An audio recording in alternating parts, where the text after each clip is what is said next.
what's going on? Hold up. I'm playing the music right now.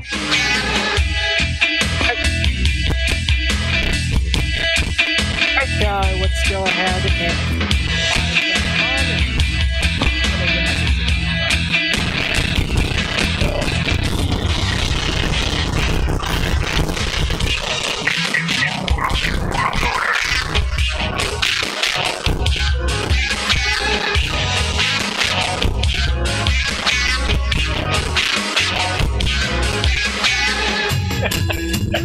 But hey, I mean,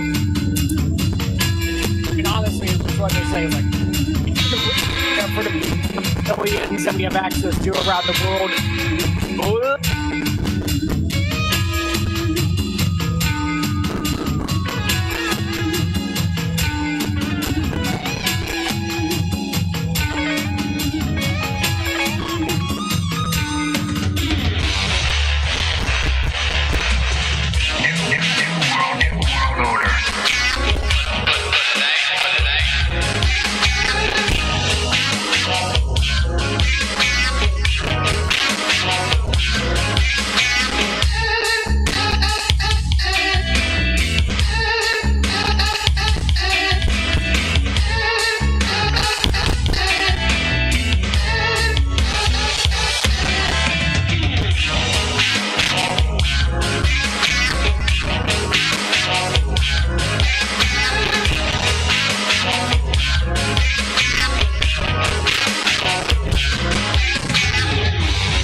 It's a war dance, a victory step. A raw stance is a gift, and you insist it's my rep. Y'all seen a trademark, y'all are so-so. And talk about the bread you make, but don't know the recipe for dodo. Aiming guns in all your photos, that's a no-no. When this pop, your lip lock, your big talks are blatant no-so. See what happens when the ice age melt. You see monetary status is not what matters, but it helps. I'm rocking timepiece by Benny, if any. The same reason y'all could love me is the same reason y'all condemn me. A man's measured by the way that he thinks, not clothing lines, ice links, leather and minks. I spent 20 plus years seeking knowledge of self. So for now, Mark Fredker's living life for wealth. Your time is up, my time is now. You can't see me, my time is now. It's the franchise where I'm shining now. You can't see me, my time is now. Your time is up, my time is now. You can't see me, my time is now. It's the franchise where I'm shining now. You can't see me, my time is now.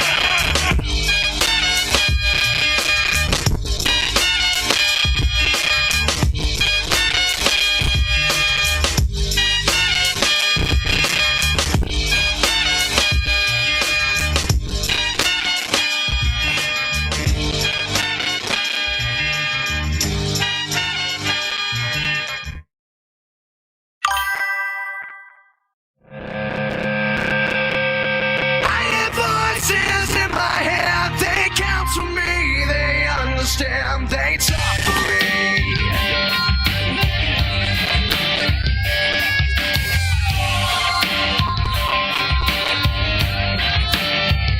You got jewels in your religion, all designed to keep you safe. But when rules start getting broken, you start questioning your faith. I have a voice that is my savior, hates to love and loves to hate.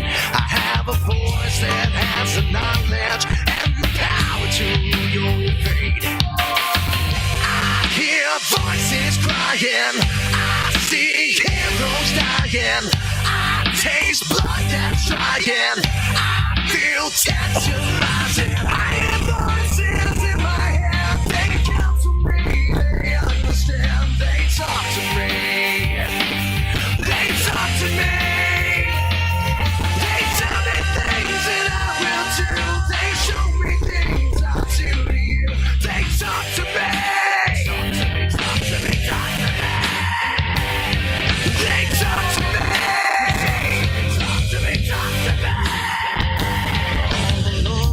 All defenseless, all the doctors are disease, and the preachers are sinners, and police just take the grease. All your judges, you are guilty, all the bosses I will fire, all your banks will have losses, politicians all are liars. I see darkness falling, I hear voices calling, I feel justice crawling, I see things that's falling. I hear voices in my head, they come to me, they understand, they talk to me. It's all right here. Talk to me.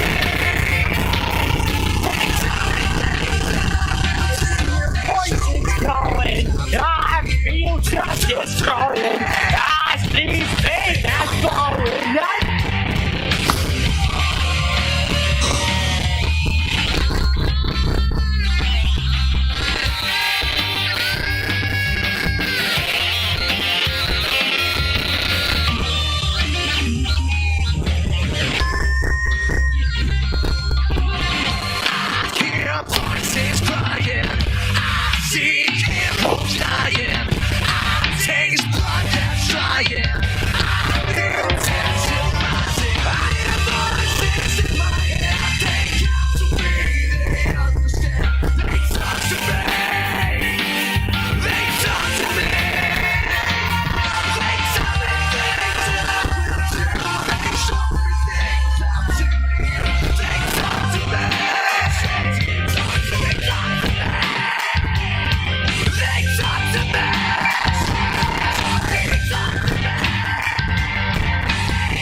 There comes a time in life where you realize you spend your life giving worth to the worthless. I lived long enough to see myself become a villain. The world sees you in that vision when you make your first million. This society of hypocrites looking for a bailout. Second you advance, they start calling you a sellout. Puzzle for disloyal fans that don't know respect. The grind of being top dog, they only know to deflect. My Jaeger chain off my neck, no longer dragging me down. Recognizing my status, I ain't seeing you clown. I live a life with kings decked out in gold. Success is like my DNA is never built to fold. I'm the best of all time, this might sound cold. You people will never amount to the price of my soul. Through my career, always been called a company man. You can't be best for the business with no game plan. Five knuckles always shuffle when I hustle the crowd. Had to box out my fan base, no marks allowed. Hollywood star now, I'm a man of class. All these frail civilians ain't at my status. Get used to seeing me with the gold and leather. Your dream ends at never, my time is forever. I live a life with kings decked out in gold. Success is like my DNA is never built to fold. I'm the best of all time, this might sound cold. You people will never amount to the price of my soul. You say I sold out the garden, I sold out all the merchandise, I sold you my soul, but you couldn't handle it, so I'm taking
for John Cena, nothing will ever amount to the price of his soul.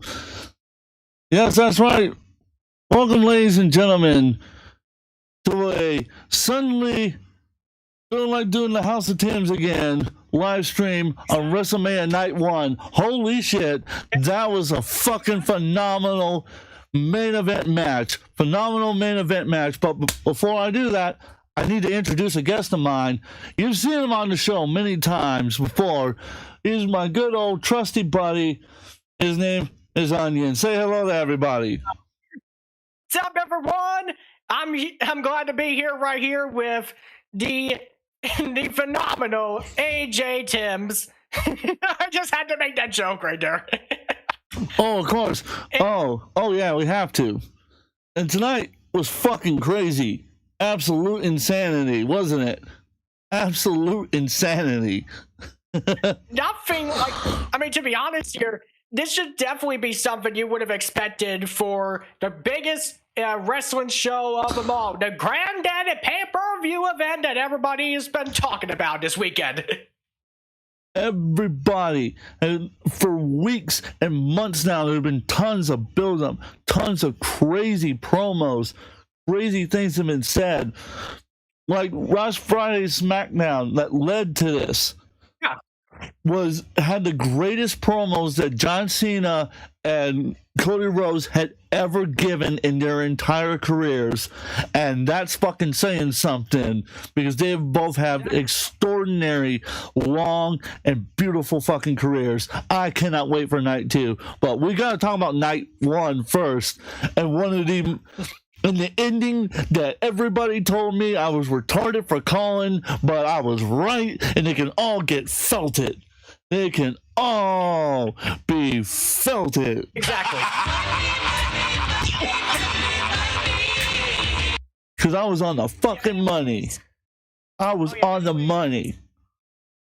All right, so regarding what has been going on for WrestleMania weekend, let's go in chronological order right here. So, let's go ahead and talk about some of the key stuff that has been going down this weekend, and regarding, like, especially, like, and we'll get to the main event, of course, the main show, WrestleMania 41 Night 1, later on, but we got some big stuff that we have to talk about as well. First of all, there was the news that WWE had acquired Lucha Libre AAA Worldwide, a Mexico-based Lucha Libre promotion that has had years and decades upon decades of history within the wrestling industry over in Latin America, and has also developed several big name talent, including some of the ones that you see on WWE programming, you know? Which, that came out of fucking left field. That so came out of left field. I was not expecting any kind of announcement like that. Like I said, blew my mind. I was like, holy shit. Yeah. I can't wait to see what they do with them. Yeah, not only that, there was also the announcement later on, before the big pay-per-view itself, for earlier tonight, that they were going to be doing they were going to be bringing back the Worlds Collide pay-per-view live at the Inglewood Forum in Inglewood, California. Oh my god. You know it'd be so fucking awesome? At the same time, they bring back ECW and they have all three fucking collide. Oh my god.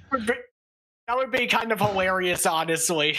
And you would have to bring back Stone Cold. You would have to bring him back for that. Exactly. And let's just say there were like some other shows there as well that were also pretty big as well regarding Vegas this weekend as well. For example, Dragon Gate USA is the Rebirth. Now that show, I got to watch that with my good friend Darkwing. Shout out to him. I have to say, that show was actually not that bad for a Dragon Gate produced Dragon Gate USA show, essentially. This was at the Pearl Theater at the Palms in Vegas during the GCW Collective. Shout out to them, by the way. And there were like there were some big name matches right there. I think there was Ultimo Dragon. He was in one of them. He definitely did a good job. There was a Joshi match with Neo, Genesis, and I think there was like another tag team as well that was called Hate. That was actually pretty good. And as for some of the other stuff, there was a tag team match with Rich Swann and the Chocolate Juggalo himself, Willie Mack, who beat another tag team. Let me go ahead and check exactly, because I know for certain it's around here somewhere. I'm pretty sure Cage Match has... oh, there it is. It was a free-way tag team match between Rich Swann, Willie Mack versus Ben K and Hio and the Garbage Pail Kids. Yeah, that's what that's what their tag team was called. And there was like Paradox, which had Dragon Kid, Susumu Yosuka, and Yamato defeating the Z-Brats, Ishin, Koto Minoura, and Shun Skywalker. That was certainly interesting. And then, let's see here. TNA Unbreakable. That show was certainly something that I did not expect right there. It was pretty much headlined by a tournament to crown the TNA International Championship, which I have to say, I mean, regarding that show, I would say probably give it maybe a 7 out of 10, considering, I mean, yeah, it's TNA. They can be they can be hit or miss when it comes to their and when it comes to booking decisions and stuff like that. So yeah, and I think Steve Macklin defeated AJ Francis, formerly known as Top Dollar, and Eric Young. Anyways, for some of the other stuff that was happening, let's talk about what's going on with WWE during this time. SmackDown at WrestleMania SmackDown in Vegas.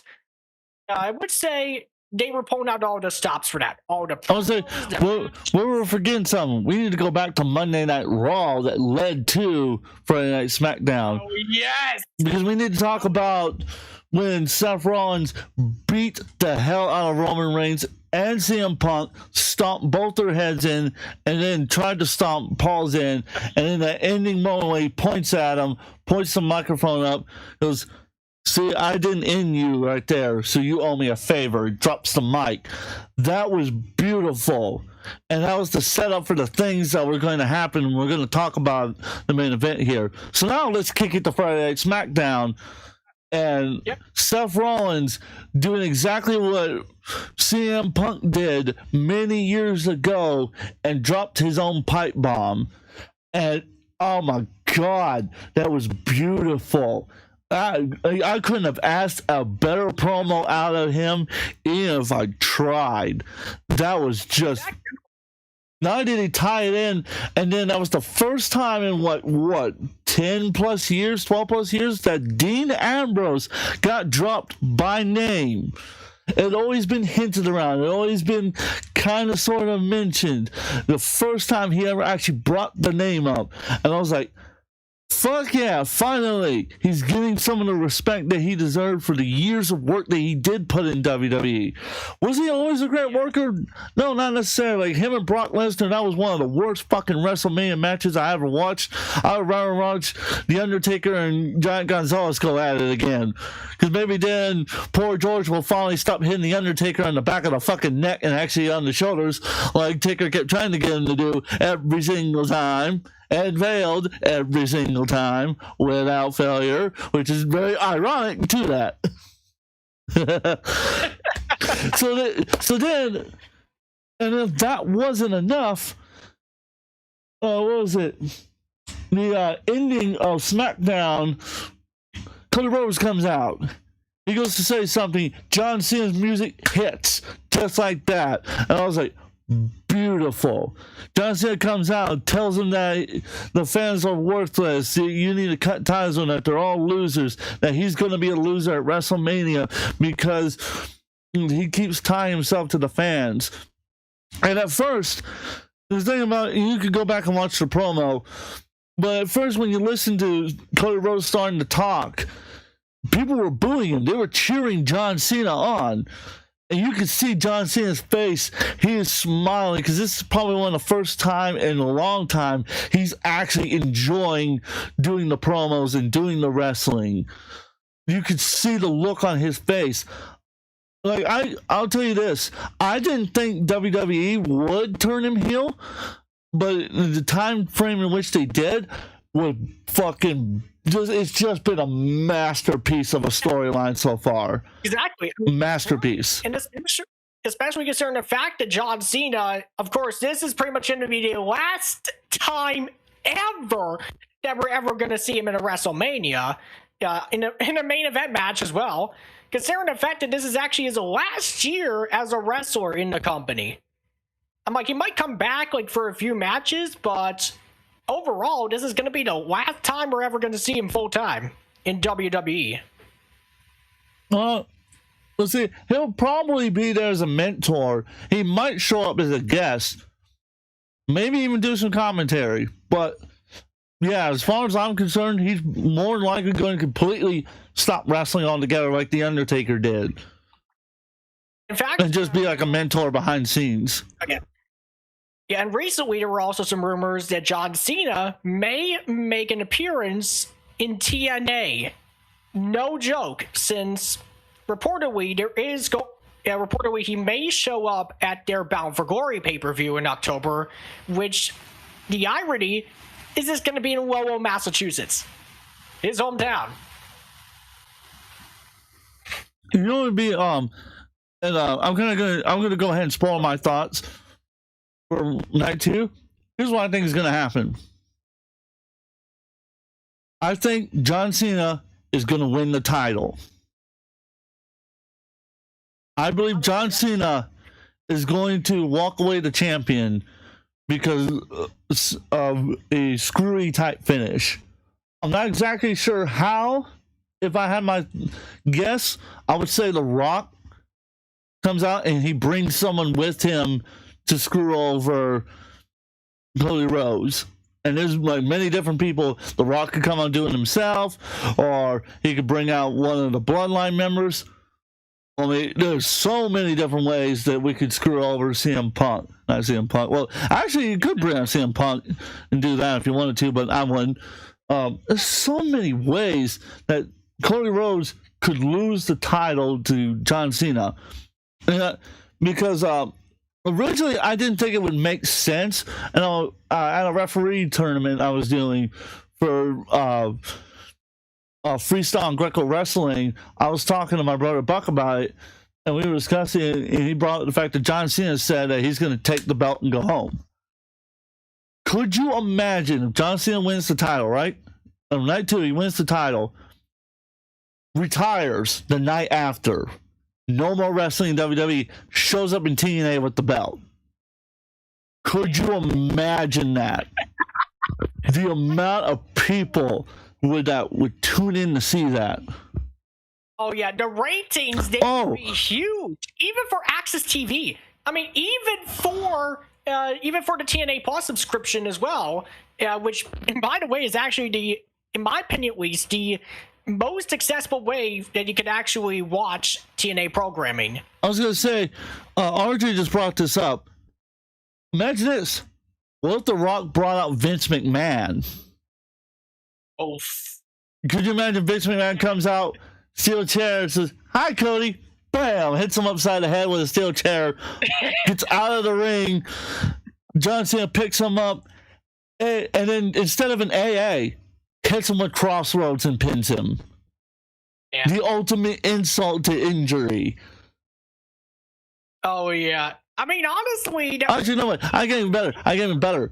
Crossroads then puts him in a submission hold, like the crossface, the crippling crossface, and it makes Cody Rhodes tap out.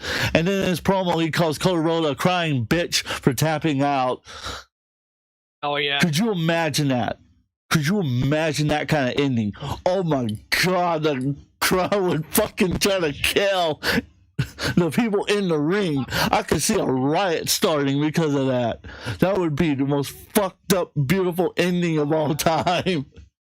Yeah, especially considering the fact that, like, there was also, like, in terms of, like, a McMahon showing up unexpectedly, there was, I think at one time, Shane McMahon, he showed up at WrestleMania 39 just to make, I think, The Miz just to make him look like a joke, you know.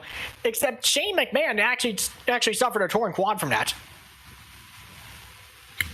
RJ wants to know my thoughts or our thoughts on what if he came out and took on Cody Rhodes. I would die laughing. Oh man, That would be it for me. I would be laughing my ass off. oh yeah, Oh my god. that would honestly be the biggest moment of any WrestleMania that you could probably ever think of. Because I mean, we've seen unexpected surprises. We've seen the Undertaker last year at WrestleMania 49 too. He came out. He came out just to put Roman Reigns down. Choke slammed the Rock and got out of the ring. But let's go ahead and talk about night one. Yep. Let's talk about the first match. And this is the thing that kind of pissed me off right off the bat. Was having the World Heavyweight Champion at the beginning. Yep. Here's why it pisses me off. I don't mean to interrupt you, but here's why it pisses me off. Because, in my opinion, the World Heavyweight title is the working horse title. That was the title that built the company. And to see it kind of just not get any real respect kind of pisses me off. It's not that I didn't get to see the match, so I'm not sure if it was good or not. I know Jey Uso won because he used Gunther's sleeper hold on him, which I thought was kind of brilliant. In my opinion, seeing that is kind of brilliant. Like the same move that Gunther kept using over and over and over again gets used on him, so now he gets a taste of his own medicine kind of thing. Yeah, exactly. Because oh god, in this case in particular, I mean the heavyweight title, this belt. I mean, this is actually I think the second iteration of the WWE Heavyweight Championship belt, essentially. This one I think was revived in 2023 and it was only used for like only a couple wrestlers, you know. I mean, going for in particular, yeah, he's held like a bunch of different titles in the past. Like for example, the Intercontinental title was one that he was known for back a few years ago. And I don't know, like if you remember his feud with Sheamus. oh, well, I mean, Sheamus is a great wrestler. Don't get me wrong, but to kind of get back to it, it's just like I said. I hate that. I hate that disrespect. So that match gets a boo from me. Oh yeah. I was told now. Correct me if I'm wrong, but I was told Naomi's match with Jade. Oh God, I forgot her last name already. Was not good. Sorry, I was told that it was not good. So, yeah, give me your thoughts on why it was not good. Honestly, in my opinion, regarding the match, I haven't really watched it myself, but I have a feeling that it was kind of ruined by bad creative and stuff like that. You know. Well, like my sister-in-law told me that it was like botched moves and just a kind of a lousy finish. I'm like, yeah, it sounds about right. I wasn't sure if it was gonna be good. Again, I haven't watched it, so I'm taking the word of my sister-in-law on that one. So if she's wrong, don't come at me for her opinions. You can go on Twitter and bitch about it. I mean, honestly, I would say you're right about that. In regards to professional wrestling, for those who are new to it, botches are pretty much like when things go wrong. Like, things are not supposed to happen, essentially, or like there's like accidents, you know? Because even in the world of professional wrestling, accidents can happen. And speaking of accidents, Monday, oh God, Monday we're going to have Goon Mania. Fucking Keemstar. Oh, yeah. Fucking Keemstar. Fucking Krispy Kreme Keemstar. Fucking retard. You know, I would say the first match in the night, Jey Uso versus Gunther. In my opinion, at least, I mean, Jey Uso definitely deserved a title run, but in that extent, at least, I think he was kind of given a bad position right there.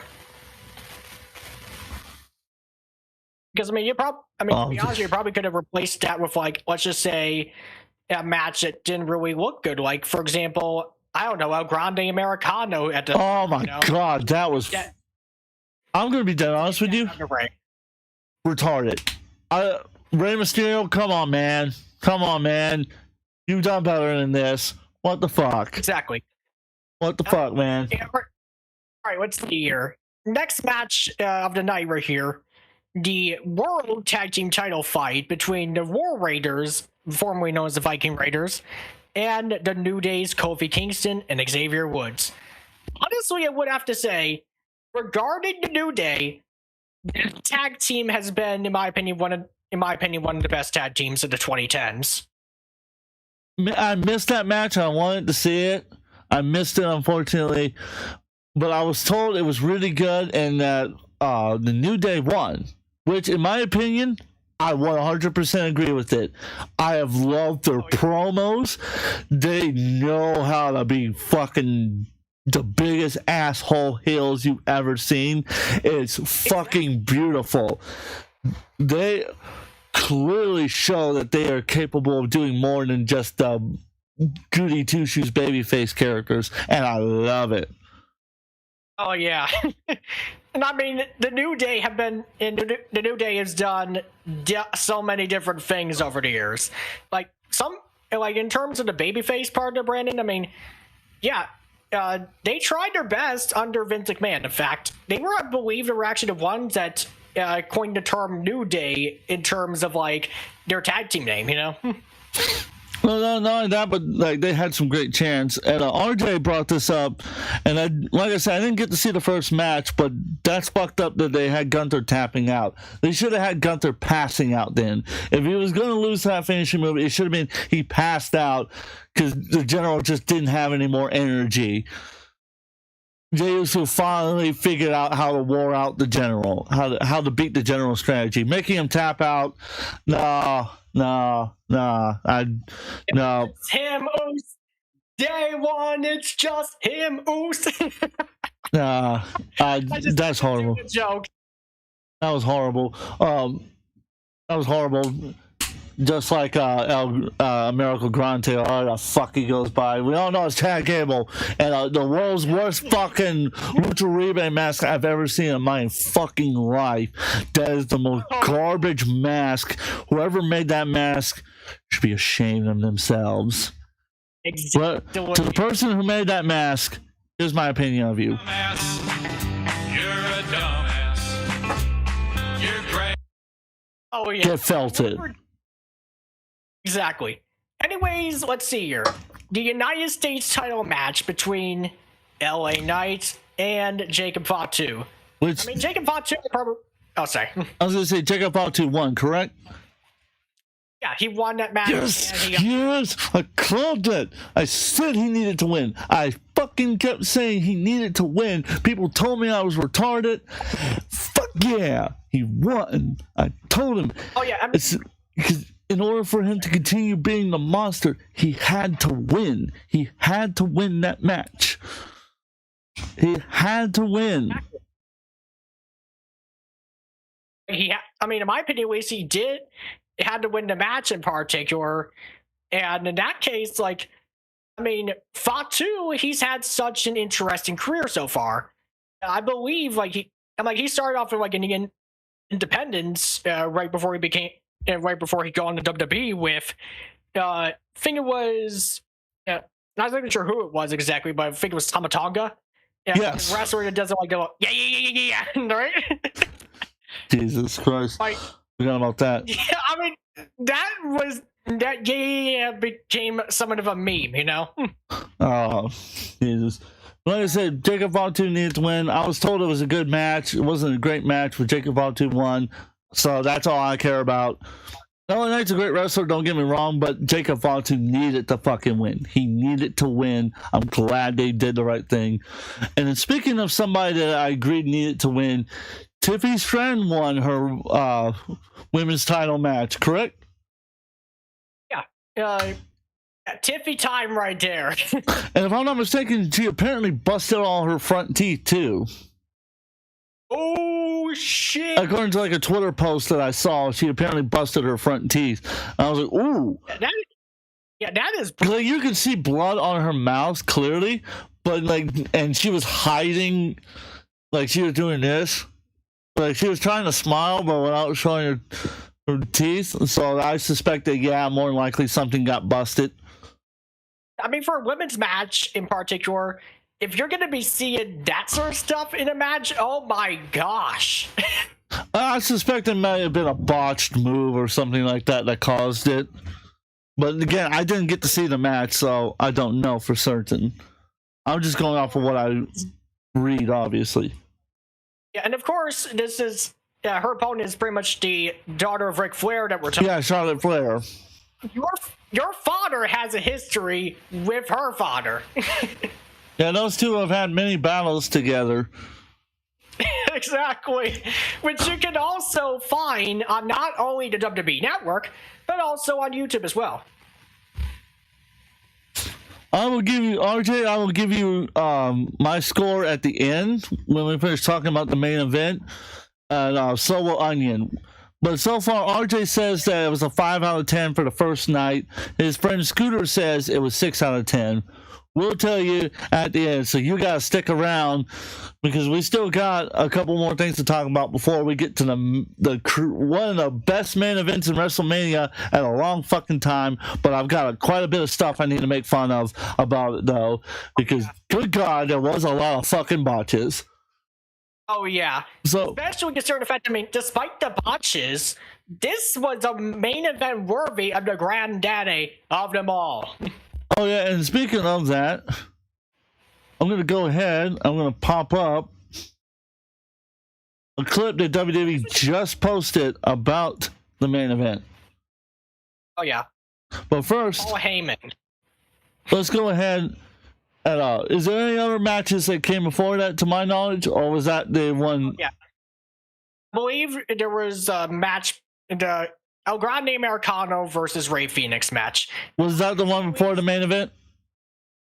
Yeah, that was the one before Stratton and Flair. Okay. So, after Stratton and Flair, was there any other matches? Because I don't remember there being any. Oh no, there's not. Okay, let's kick into the main event then.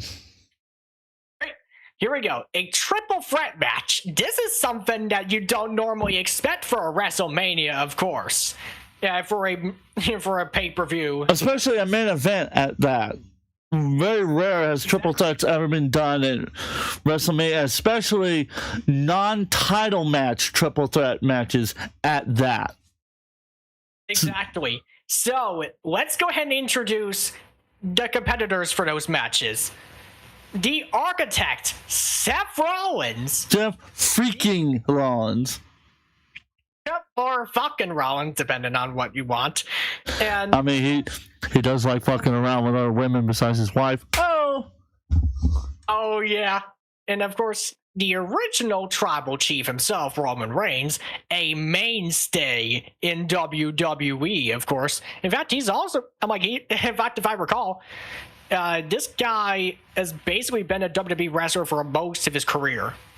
Like since the early 2000s, late 2000s, when he was working with like Rotunda and William Rotunda, also known as Bray Wyatt. Oh yeah, rest in peace, legend, honestly. And the final one right here, the indie darling, quote, best in the world himself, and the Second City Saint, CM Punk. And then, which also don't forget, we also got the true tribal chief. Get my finger in there for this. The true tribal chief, Roman Reigns.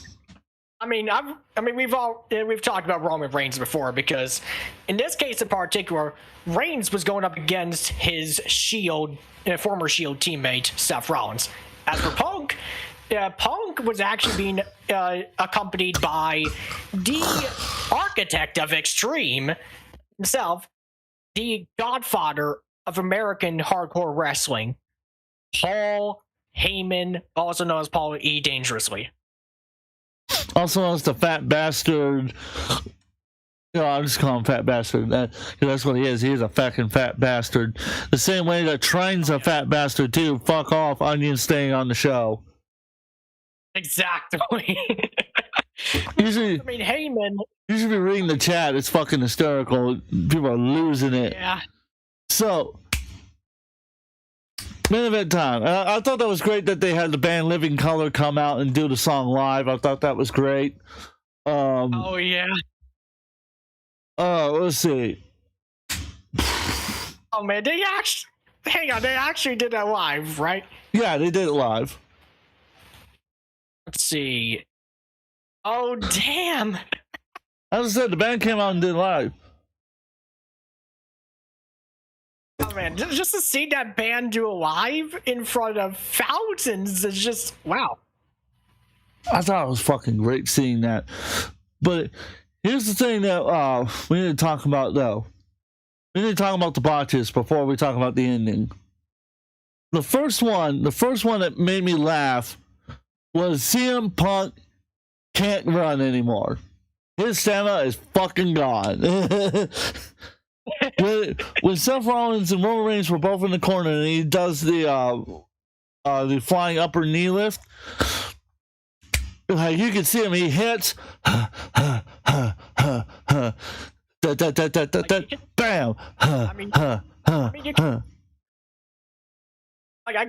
you could tell that he was tired out. Like this, he was burnt out a lot quickly. And from like the weekly stuff, you know. Of course, I mean, this is a guy who, for a while, hasn't really been involved in wrestling up until like 2021 when he was of AEW. Oh God!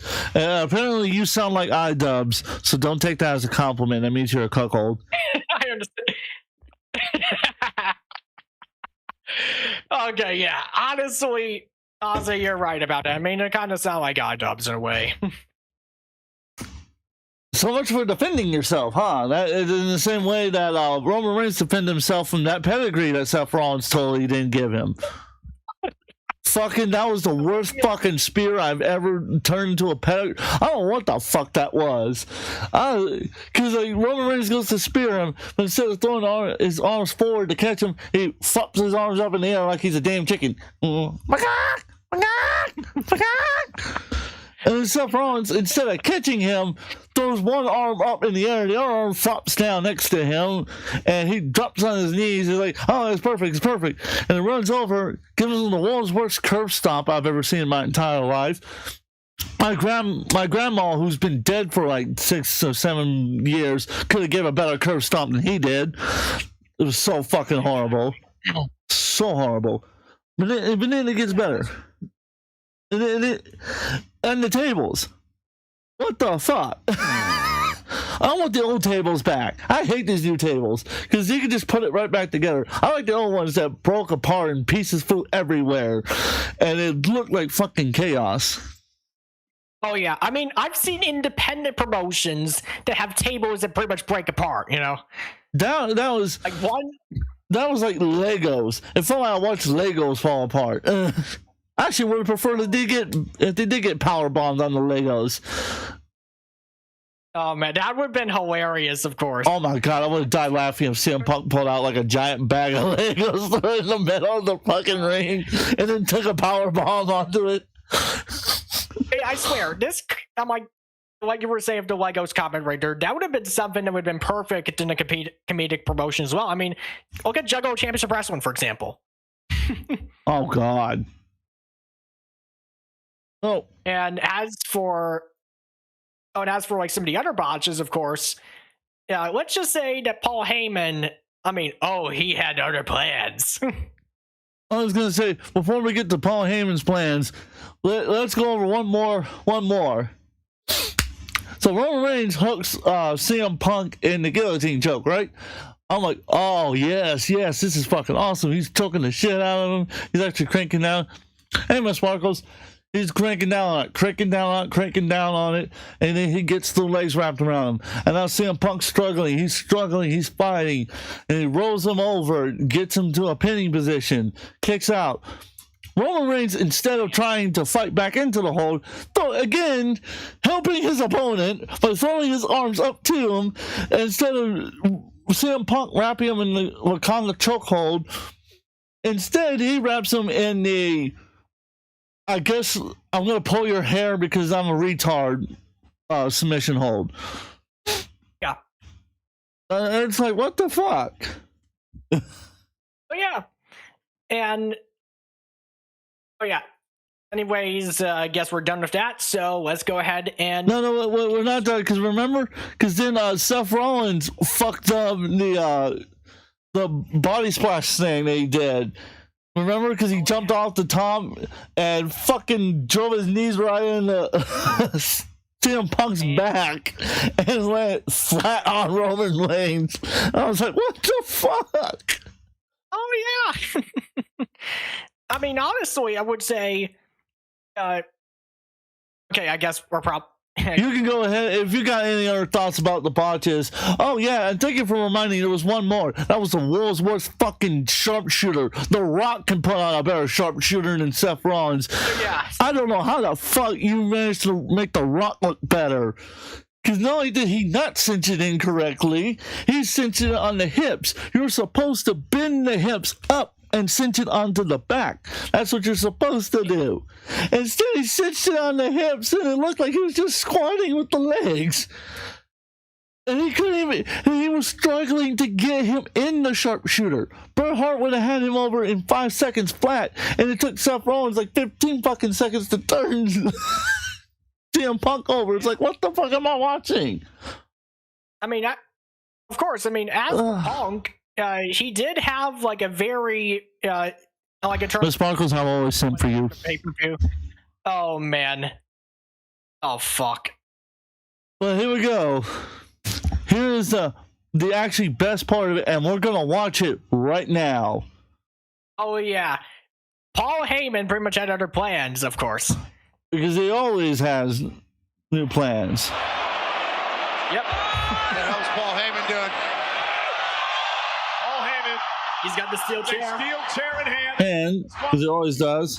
In a triple threat match. What are you doing, Paul? What the hell are you doing? There we go. Fixed it. I mean, honestly, this is nothing new for the man who helped create hardcore wrestling in America. You better Nope. make the right choice. You don't need prayers when you got a steel chair. I mean, you know for certain who he is. Go on, This Paul. guy is a legend in his own right. Despite some of the controversies that he's been involved in, shady businesses and stuff like that, you know? Hey, let me turn it down on the volume so we can talk as it's going rather than it over blasting your voice. And let me make sure you're brought up. There you go. Yep. So that way people can hear you as we're Damn. watching this. Made his choice. And he's gonna give Punk the chair. Turned his back on And, Roman Reigns. hey, don't.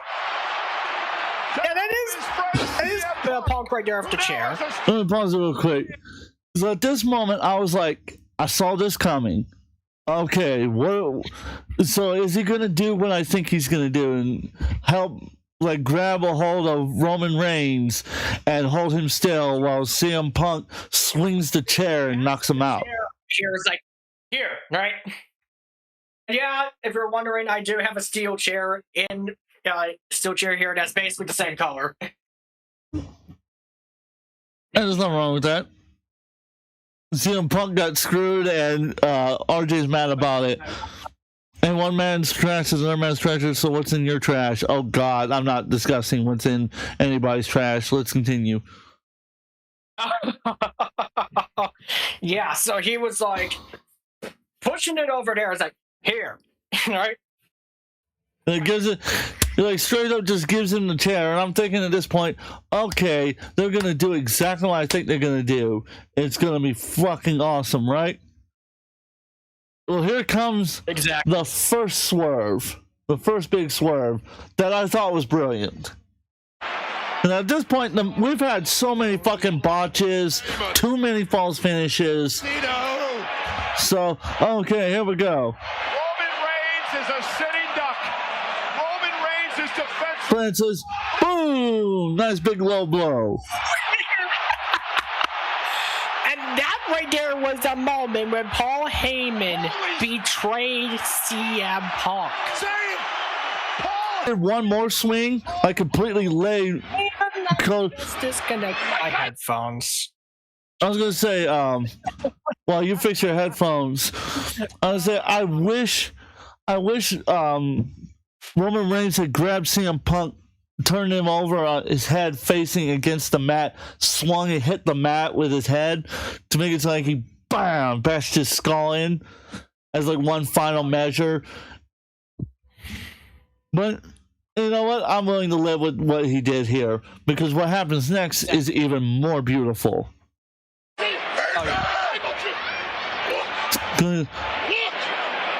He's like, don't pay attention to what's happening to CM Punk anymore. Now, how apropos this would be. Revenge right there. Revenge is on the list. Indianapolis. Yep. Especially talk about this, you know, for decades, for century. And so I swear. Oh, sorry. you got it. And so that was a beautiful ending because then Seth Rollins grabbed him, picked him up, boom, chair to the back, sets him up, curb stomps his head in, rolls him over. Beautiful. 1, 2, 3. We're done. Ding, ding, fucking ding. Ding. And then like the tweet that you guys see as the thumbnail, oh my god, I was laughing at everybody who said it wasn't gonna happen, who said that I was a dumbass for believing that Seth Rollins was gonna win. Felt it. Okay, let's just say, regarding what they did with this stage, oh my gosh. It looked like a fucking casino hotel. Like the ones you would see in Las Vegas. And honestly, with additional video screens hanging from above like playing cards. I was going to say, it honestly reminded me of WrestleMania 18 or 19. I'm not quite sure which one, but it honestly reminds me of that with the way the stage was set up, the way it was looking. Really reminded me of that old WrestleManias. Miss Sparkles, you have a great night. And by the way, she told you to make up your bed, so do what the queen says. Yeah. If you didn't know, Miss Sparkles is queen around here. Okay, yeah. Honestly, I mean, like, I'm definitely gonna have to do that eventually, so shout out to her, you know. Simp for my queen. Simp. Oh man. I mean, I would say, for me, we would say the stage kind of reminded me of in a traditional, in a way, it kind of reminded me of like one of the WrestleManias in Orlando. Oh, she's coming back upstairs, all right. She'll make you clean up your bed. I'm sorry, I'm just having fun with it. And then let me go ahead and check exactly. I was gonna say, RJ said real quick, he goes, usually Seth Rollins is a bottom, but tonight he's the top. I think if I recall, the WrestleMania that I was referring to in terms of the stage was WrestleMania 24, which happened. WrestleMania 24. Yeah. Wasn't that the only one that happened? No, okay. That one. Which one have similar? That would actually have like a similar stage design to this year's. You know. Let me go ahead and try. Let me go ahead and try and DM you. I'm gonna say, Seth Rollins. He looked. Honestly, out of all of them, Seth Rollins was the best looking one in shape. Don't get me wrong, Roman Reigns has done a lot to make himself look great. But I really think that Seth Rollins actually looked the best, although I'm not too fan of the super fuzzy hair. I mean, no joke. Does this actually look like what the post it in the chat. Look like? Post it in the chat right here. And I'll pull it up. It says here, let's see, messages failed to load. Please try again. Upload failed. Please try later. I don't have access to side chat, damn it. Oh, here, I can just look it up. DMs. Yeah, just look up WrestleMania 24 stage, and you'll see how similar it looks. I mean, it literally had like kind of the tower staging and stuff like that, you know? Pulling up WrestleMania 24. Come on. Oh yeah, I see what you're talking about with the Oh, come on. Yeah, there we go. I see what you're talking about with the similar staging. Yeah, just don't have the overarching dome right there in the middle. Oh yeah, and then of course the stage for Mania 41 at least. I saw leaks of it going on online. I saw leaks of it on 4chan and stuff like that. Not 4chan, I mean 8chan. But I knew right away when people started talking about how similar this was to a sketch that was leaked recently. What happened was that people got inside to see the construction of the stage. And I knew right away it was a stage design that looked exactly like the sketch, and I was like, "This was real." This is what I was thinking. Right? Oh yeah, I'm not showing you, so let me open up my screen again real quick. And no, I don't want to share this one. Discord, asshole. Yeah. Let's try that one again. There we go. This is what I was thinking right here, as far as like the staging. Like you see like the panels right there. So that's what I was thinking as far as like the staging setup and whatnot. Oh yeah, and Elimination Chamber this year had a very big throwback, in my opinion, at least. Oh yeah, I loved the throwback that he did.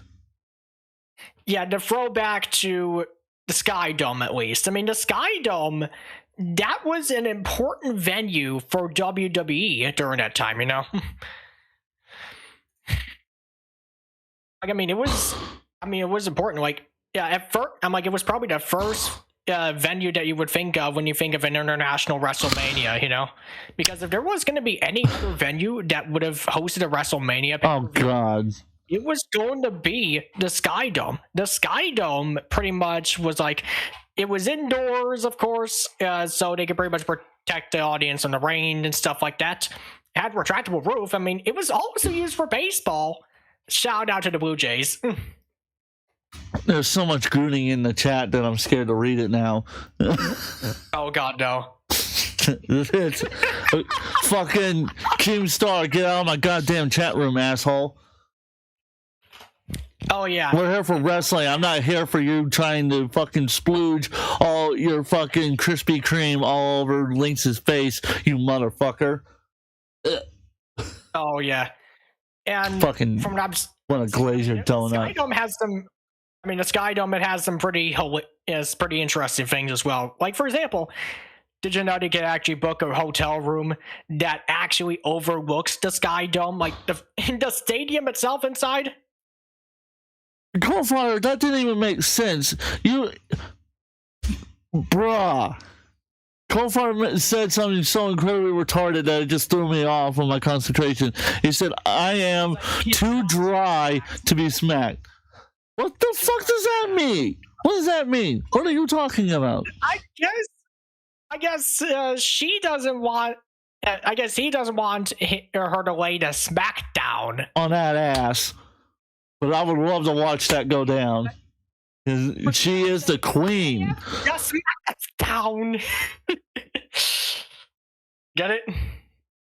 You know. Oh yeah, she's definitely gonna lay the smackdown. She's gonna lay the smackdown on you if you don't clean that bedroom. But anyhow,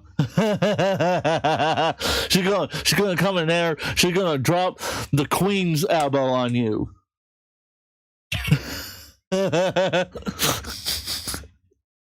Queen's elbow. That sounds like some horrible that sounds like a horrible move that like Charlotte Flair would do when she's desperate. Exactly. You know what? That's my new finishing move now. The Queen's elbow. It's gonna make no sense. It's gonna be a total ripoff of the People's Elbow. A total fucking ripoff. What I'm gonna do, instead of dropping the elbow, I'm gonna do the 5-knuckle shuffle and just drop the one knee and lightly punch the person right in the face. To be honest here, I know for certainly we were regarding some of the other stuff, of course. Oh yeah, the Hall of Fame.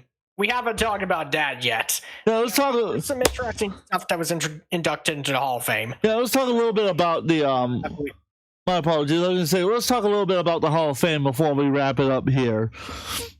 Yeah. Lex Luger can go fuck himself. Because here's the thing, I love that he's now back on his feet. I love that he's now in better health than he was before. DDP fucking works miracles, even though he's apparently an asshole. I don't know. I've never met the guy, so I can't say one way or the other about him.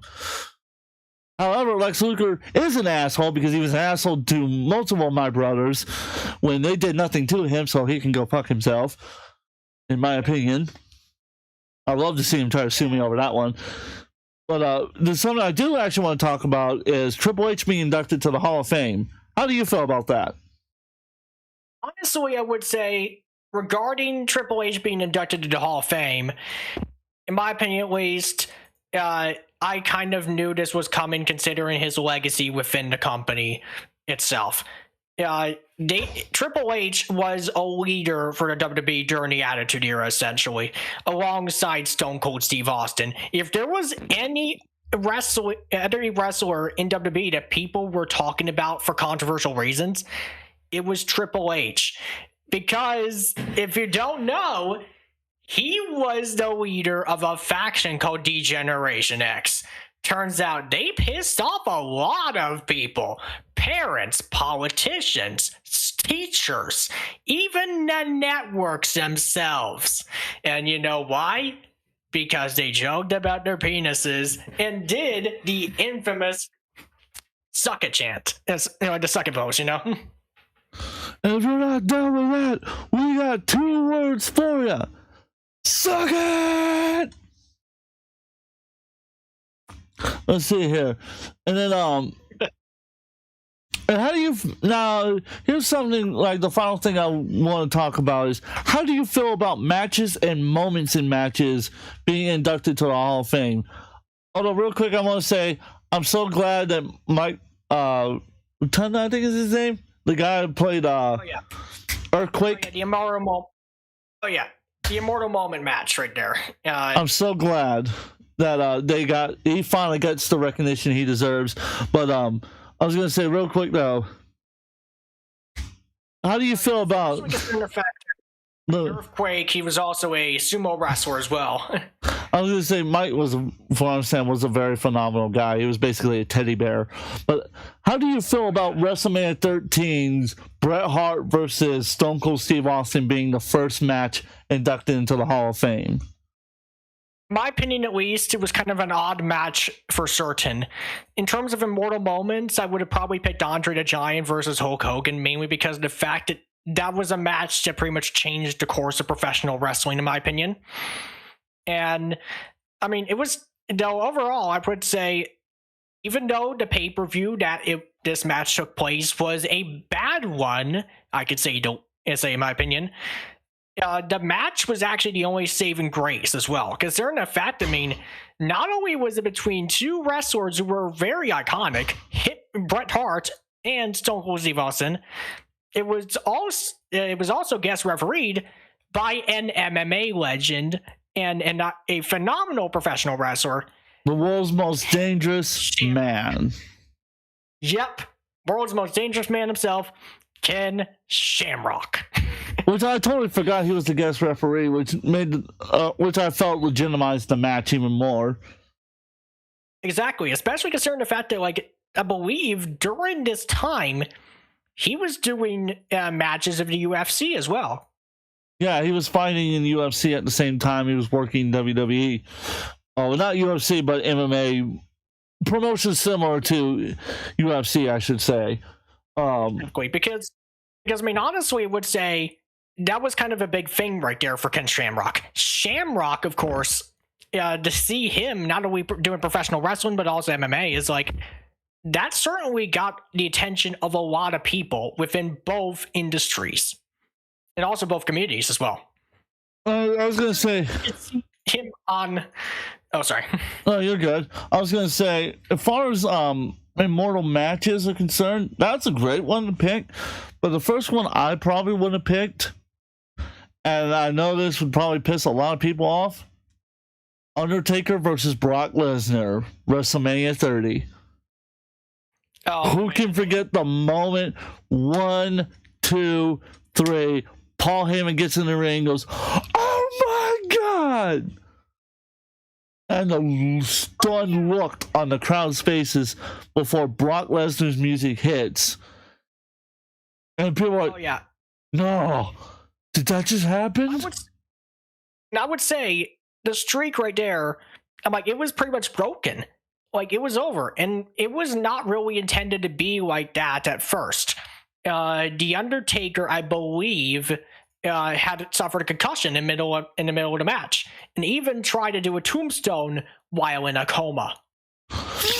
The way the match ended it was supposed to end a little bit differently than how it ended, but the streak was always meant to be broken, and Taker had picked a lot of different people.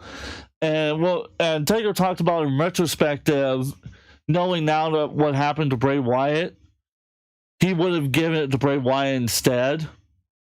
But also looking at the time in which this happened, it makes sense for the time in which it happened, because it helped make Brock Lesnar a legitimate monster. Because if the Undertaker couldn't beat him in his home turf, WrestleMania, how is people like John Cena gonna beat him? So, I mean, there was also the streak had its own fair shares of different stuff. I mean, The Undertaker, he was known for these grand entrances. Look at WrestleMania 27 when he decided to go out to Ain't No Grave by Johnny Cash. Or the standing ovation he got at WrestleMania 8 when he took on Jake the Snake Roberts, when people 20,000 plus got on their feet and started cheering him as Funeral March was playing on, the bells tolling, and here he comes walking down the aisle. Actually, even more iconic moment, WrestleMania 9, when he came out on the chariot, and there's the vulture hanging next to him, flocking its wings, squawking and squealing, losing its mind, and there he is, the Grim Reaper himself, coming out of the green smoke. Yeah. Oh, yeah. The Undertaker could pretty much be considered as the Grim Reaper of professional wrestling. I mean, some people have their own interpretations of what he is, what his gimmick is. Some people call him the Dead Man, of course. Some people call him the Angel of Death. Some people call him the Zombie, who happens to also wrestle, The Grim Reaper, the Reaper of Souls, the Phenom, the Mortician. I mean, there's so many different nicknames he got over the years. Yeah. I mean, the Undertaker... he was also known as the American Badass as well when he was doing his biker gimmick. One of the most iconic matches was him and Ric Flair, where he beat the living hell out of him in a no disqualification match. That was beautifully done. I'm trying to find a clip real quick that I want to play. Ric Flair, Ric Flair, he was cowering in fear. Because there is one thing about The Undertaker that a lot of people don't realize. If you hear his signature dong, for certain you're probably shaking in fear or screaming out in respect, What was it? Stone Cold said it best. He goes, I remember when, I forget what pay-per-view it was. He goes, I remember I come out, my music hits, I'm walking in the ring, I'm talking trash, I'm talking about whooping your ass, and I get into the ring, and I'm thinking about all the different moves I want to do, all the new things I want to try, and then when the lights turn off, the bell tolls, and then you come out in the blue fog and smoke. He goes, at that moment, I forgot everything I ever wanted to do in that entire match. Forgot everything, because I was in total awe of your entrance as you walk down the aisle. And Shawn Michaels, in a recent video on WWE Vault, where they talk about WrestleMania 25's match, he goes, every time I've ever watched you, when I was wrestling you or watching from the back, I was always in awe of your entrance. I was totally in awe of seeing you coming down the aisle. And I was like, Yeah. and because you can never forget it. It's one of the most beautiful entrances of all time. And I'm going to play this clip real quick for us. Oh yeah. I mean, I know I totally Undertaker. There were also some like amazing entrances he done as well. Do you remember SummerSlam '92 when he entered into the ring on a horse? Oh yeah, that was a very iconic moment. So iconic. Exactly. Well, I want to just.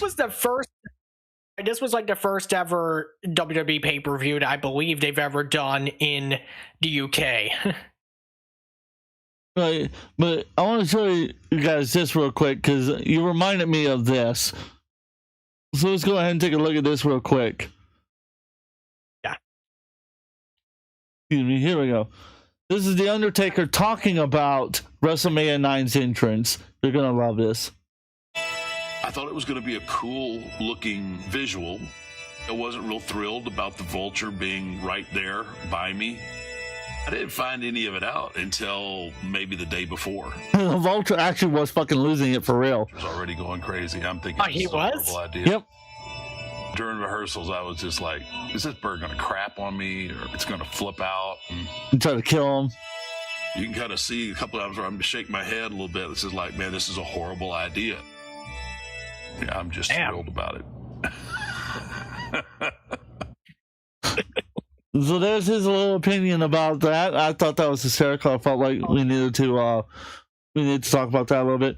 But Exactly. Because I mean, honestly, I would say Mark, in my opinion at least, I think he was kind of right to be worried about the vulture probably doing something crazy, you know, like trying to take a crap on him while doing his entrance. oh my god, that would have been that is the fucking funniest damn thing ever. The damn vulture flew up above his head, perched on his hat, and then shit on him.